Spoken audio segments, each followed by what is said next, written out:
माँ दुर्गा की वृत्रनिहंत्री शक्ति का रहस्य, इंद्र वर्सेस वृत्रासुर, भाग 3, देवी भागवतम। हेलो दोस्तों, क्या आपने कभी सोचा कि माँ दुर्गा ने कैसे वृत्रासुर जैसे अजय दैत्य को परास्त किया और वृत्रनिहंत्री का डिवाइन नाम प्राप्त किया? जी हाँ, देवी भागवतम पुराण षष्ठ स्कंद अध्याय 6 में छिपा है वह अनंत रहस्य, जो बताता है कि कैसे इंद्र ने धोखे से वृत्रासुर को मारा और कैसे माँ पराशक्ति की माया ने इस महायुद्ध का अंत रचा। क्या ऋषियों की मध्यस्थता से इंद्र और वृत्र में संधि हुई? कैसे माँ भगवती की शक्ति ने वज्र को अजेय बनाया? यह कहानी आपके दिल को छू लेगी, आपकी भक्ति को जगा देगी और माँ दुर्गा की अनंत शक्ति से आपको जोड़ देगी। आखिरी बिंदु आपके होश उड़ा देगा, इसलिए वीडियो को अंत तक देखें, वरना आप इस कहानी का सबसे बड़ा फायदा चूक जाएंगे। परिचय, वृत्रासुर और इंद्र की संधि। दोस्तों, यह कहानी उस समय की है जब माँ पराशक्ति की महामाया ने त्रिलोकी में एक महायुद्ध का अंत लिखा। पिछली कहानी में हमने देखा कि कैसे वृत्रासुर ने इंद्र को हराया, स्वर्ग पर कब्जा किया और कैसे देवताओं ने माँ दुर्गा की शरण ली। अब व्यासदेव जन्मेजय को बताते हैं कि कैसे ऋषियों ने वृत्रासुर से संधि की, इंद्र ने धोखा दिया और माँ भगवती ने वृत्रनिहंत्री बनकर देवताओं की रक्षा की। क्या माँ की माया ने वृत्रासुर को मोहित किया? चलो इस डिवाइन रहस्य को जानते हैं। ऋषियों की मध्यस्थता और संधि। व्यासदेव ने कहा, देवी से वरदान पाकर देवता और तप से दीदीप्यमान ऋषि एकत्र हुए और विचार विमर्श कर वृत्र के सुंदर आश्रम गए। वे बोले, वहां उन्होंने वृत्रासुर को बैठे देखा, जिसका तेज ऐसा था जैसे वह तीनों लोगों को जलाने और सभी देवताओं को निगलने को तैयार हो। सूत जी ने बताया, ऋषियों ने देवताओं के हित के लिए वृत्र से मधुर और भावपूर्ण शब्दों में बात की, जो साम नीति के अनुसार थी। वे बोले, ऋषियों ने कहा, हे अत्यंत भाग्यशाली वृत्र, सभी लोगों के लिए भयंकर, तुमने पूरे विश्व में अपना प्रभुत्व स्थापित कर लिया, लेकिन इंद्र से तुम्हारी शत्रुता ही तुम्हारे सुख में एकमात्र बाधा है, इसमें कोई संदेह नहीं। व्यास ने कहा, ऋषियों ने कहा, यह शत्रुता तुम दोनों की चिंता को बहुत बढ़ा रही है और बहुत कष्टदायक हो गई है। न तुम न इंद्र चैन से सो सकते हो। इस शत्रुता के कारण हमेशा भय बना रहता है। वे बोले, ऋषियों ने कहा, तुम दोनों के बीच पिछले युद्ध को बहुत समय बीत चुका है, फिर भी देवता, असुर, मनुष्य और अन्य प्राणी दुख और उत्पीड़न महसूस कर रहे हैं। इस संसार में सुख की खोज और दुख से बचना ही शाश्वत नियम है। सूत जी ने बताया, ऋषियों ने कहा, जो शत्रुता करता है वह कभी सुखी नहीं रहता। यह बुद्धिमानों ने निश्चित किया है। केवल वीर योद्धा, जिन्हें युद्ध में रुचि है, युद्ध को पसंद करते हैं, लेकिन बुद्धिमान, जो प्रेम और सुख में रुचि रखते हैं, युद्ध को सुख नाशक मानते हैं। वे फूलों से भी युद्ध नहीं करना चाहते, फिर धारदार तीरों की क्या बात। व्यास ने कहा, ऋषियों ने कहा, युद्ध में जीत अनिश्चित है, लेकिन तीर चलना निश्चित है। यह संसार दैव ब्रह्मांडीय शक्तियों पर निर्भर है, जीत हार भी, इसलिए युद्ध कभी नहीं करना चाहिए। वे बोले, ऋषियों ने कहा, समय पर स्नान, भोजन, निश्चित समय पर सोना और पवित्र पत्नी का साथ, ये सुख के साधन है, जबकि युद्ध में भयंकर तीर और कुल्हाड़ियों से प्रहार होता है। इसमें क्या सुख, उल्टा शत्रु को सुख मिलता है। सूत जी ने बताया, ऋषियों ने कहा, यह कहावत कि युद्ध में मृत्यु स्वर्ग देती है, केवल युद्ध के लिए उकसाने वाला वाक्य है। यह फलहीन है। यदि तीरों से घायल होकर कौवों और गिद्धों द्वारा शरीर खाए जाने से सुख मिलता, तो कोई भी, यहाँ तक कि मंदबुद्धि व्यक्ति भी इसे पसंद नहीं करेगा। फिर बुद्धिमानों की तो बात ही क्या। व्यास ने कहा, ऋषियों ने कहा, इसलिए हे वृत्र, तुम और इंद्र के बीच शाश्वत शांति और मित्रता स्थापित हो। इससे तुम दोनों को अनंत सुख और शांति मिलेगी। यदि तुम्हारी शत्रुता अब समाप्त हो, तो हम ऋषि और गंधर्व अपने आश्रमों में सुख से रह सकेंगे। वे बोले, ऋषियों ने कहा, तुम और इंद्र के बीच निरंतर युद्धों से मुनि, गंधर्व, किन्नर और अन्य प्राणी दिन रात कष्ट झेल रहे हैं। सभी शांति प्रिय प्राणियों के सुख के लिए हम वनवासी मुनि चाहते हैं कि तुम दोनों में मित्रता हो। सूत जी ने बताया, ऋषियों ने कहा, हम इस संधि में मध्यस्थ हैं। हम दोनों पक्षों को शपथ दिलाएंगे और तुम दोनों के सुख के लिए संधि करेंगे। इंद्र तुम्हारे सामने तुम्हारी शर्तों पर शपथ लेगा, और तुम्हारा मन प्रसन्न करेगा। वे बोले, ऋषियों ने कहा, यह पृथ्वी सत्य पर टिकी है। सूर्य सत्य के लिए उदय होता है, हवाएं सत्य के लिए बहती हैं, और अथाह समुद्र अपनी सीमा नहीं लांघता सत्य के कारण। इसलिए तुम्हारी मित्रता सत्य पर स्थापित हो। मित्रता के बंधन में बंधकर तुम दोनों चैन से सो, खेलो, जल में क्रीड़ा करो और सुख से एक साथ बैठो। वृत्रासुर की शर्त और संधि। व्यास ने कहा, महर्षियों के शब्द सुनकर अत्यंत बुद्धिमान वृत्र बोला, हे ऋषियों। वृत्र ने कहा, आप ज्ञानी, गुणवान और तपस्वी हैं, इसलिए मेरा आपका सम्मान करना कर्तव्य है। वे बोले, है, आप शांत हैं, इसलिए आप छल के कारणों को नहीं जानते। बुद्धिमान को कभी भी धूर्त, लंपट, मूर्ख, कुख्यात और बेशर्म शत्रु से मित्रता नहीं करनी चाहिए।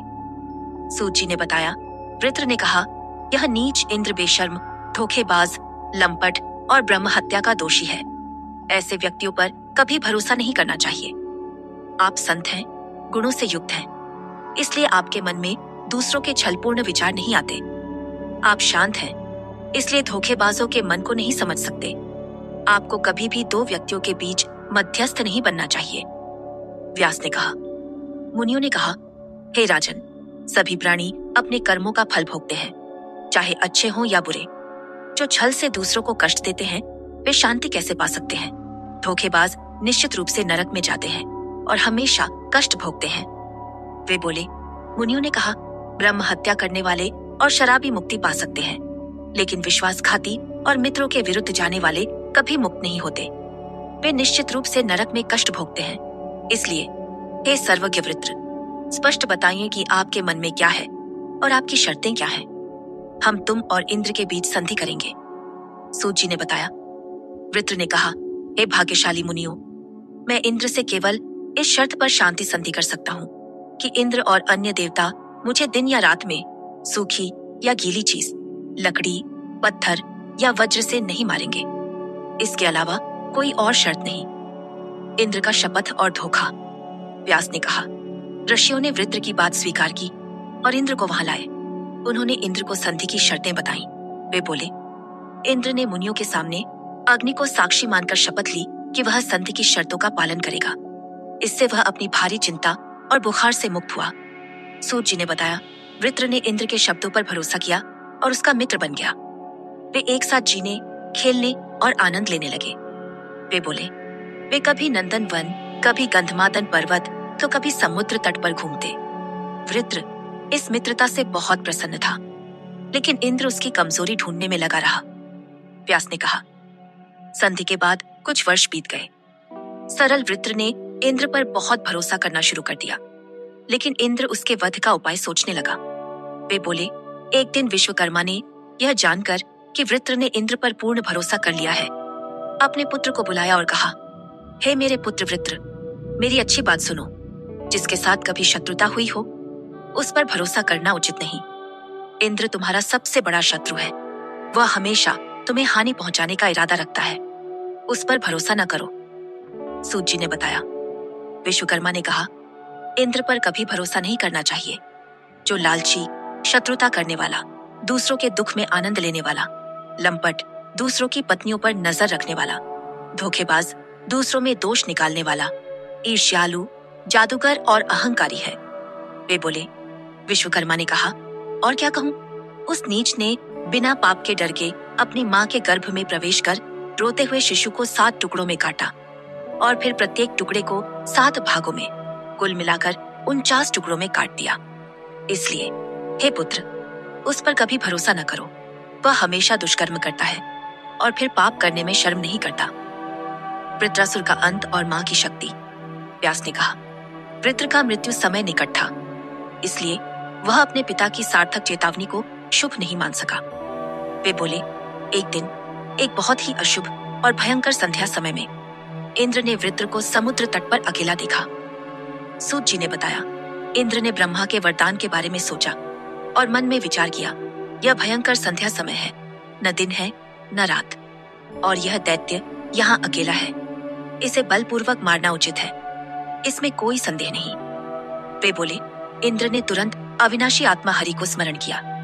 भगवान, जो किसी को दिखाई नहीं दे रहे थे, वहां आए और वज्र में प्रवेश कर गए। व्यास ने कहा, इंद्र ने जल्दी से अपने आप को संयमित किया और वृत्रासुर को मारने की तैयारी की। वे बोले, उसने सोचा कि इस युद्ध में अजय दैत्य को कैसे मारे।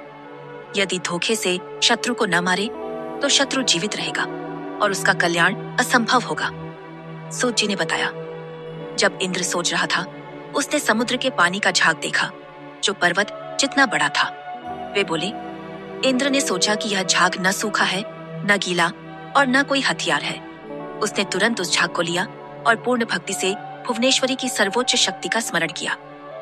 व्यास ने कहा, मां भगवती के स्मरण पर उन्होंने उस झाग में अपनी शक्ति का अंश डाला।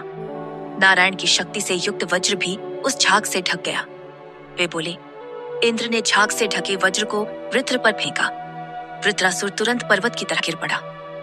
सूत जी ने बताया, वृत्रासुर के मारे जाने पर इंद्र बहुत प्रसन्न हुआ। ऋषियों ने विभिन्न स्तोत्रों से उसकी प्रशंसा की। वे बोले, इंद्र और अन्य देवताओं ने देवी की पूजा की, जिनकी कृपा से शत्रु मारा गया, और विभिन्न भजनों से उनकी स्तुति की। व्यास ने कहा, नंदन वन में मां भगवती की माणिक्य की मूर्ति बनाई गई और स्थापित की गई। वे बोले, तब से सभी देवता सुबह, दोपहर और शाम को 3 बार देवी की पूजा करने लगे। तब से श्रीदेवी देवताओं की कुल देवी बन गई।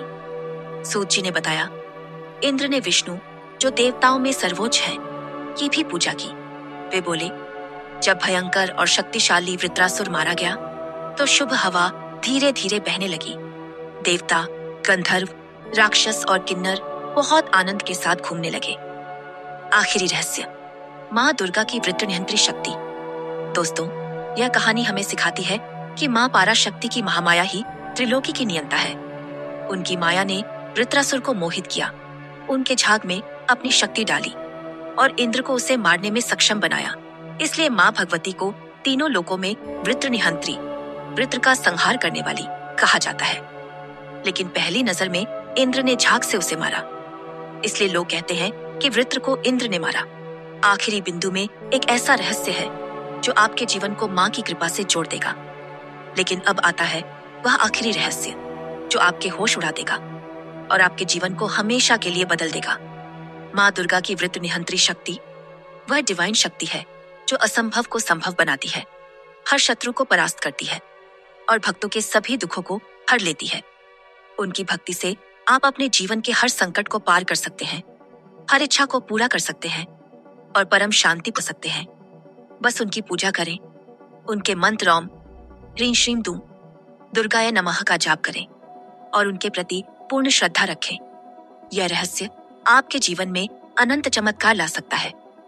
तो दोस्तों, अगर आप भी मां पाराशक्ति की इस डिवाइन शक्ति को अपने जीवन में उतारना चाहते हैं और अपने हर दुख का समाधान पाना चाहते हैं, तो अभी सब्सक्राइब करें विक्रम आदित्य YouTube चैनल को और हमें व्हाट्सएप करें 7980210280 पर, जहां आपको मुफ्त ज्योतिष भविष्यवाणी और जीवन की हर समस्या का समाधान मिलेगा। यह मौका आपके जीवन को पूरी तरह बदल सकता है, क्योंकि मां पाराशक्ति की कृपा से आपके सभी सपने सच हो सकते हैं। तो अभी एक पल रुकें, सब्सक्राइब बटन दबाएं और व्हाट्सएप पर संपर्क करें। आपके जीवन का सबसे बड़ा चमत्कार आपका इंतजार कर रहा है। जय मां पाराशक्ति, जय मां भगवती, नमस्ते।